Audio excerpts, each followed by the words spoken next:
Ögün sana oyor gün sarılın sırdan Allah içerin kurduk sırdatın.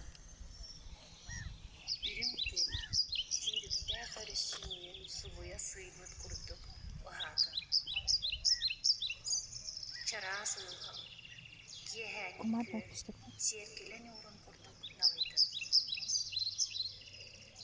Kıgarabıt göksün uyara kiyara giydiler kudul kuyar kurduk dingetin. Kederki maykın oksa sığılağı sihiri çikketçi darkut kurduk gönlün. Kıgarabat tattal tolkonur suğun tolkon soğuz kurduk ürdetin. Etin sinin buğur dayak tuğbastırız bulçunları öğüte tüllen mirin kurduk elçilerdi. Göster cüğünü elin dağısı buğur kırılan kız kurduk tutstun. Ucuğlamadın, dürübüt dürüp duydun, karanlık bayın kerete arılın. İskın, yürekte kistemli, eriyerler kömüz kerete göreydi. İskere, almaz tas has bildiği ağırında, gülümünün külerin kurduk, gülmürdeydin. Tuhaftar toygun, büte çunkulu oy duranın, kos kos koksularını yereydi.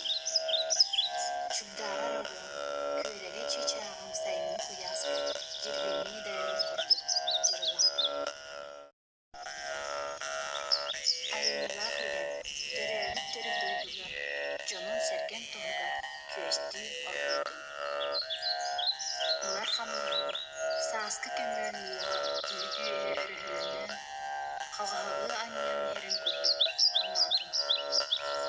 Üller üyen, ayan sola baran istifayı, sağağa arılan herin küriyede ağatın. Sallar sağın, erekkes kilgeni ağıtta hayi sehni kostana liheyni salğanlı. Ayrılık ayyurukların, oluğun istatı yukarı, soğugun delen, görün isten karıstan, arçılan, kıstasında. Yürüdük yürüdük sekeri,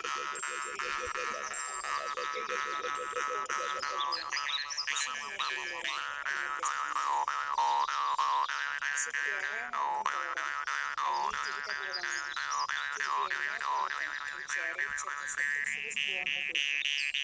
Uygun İslam'a bulan kılıyken, ağız sarken ağattın, ağız kıyısı.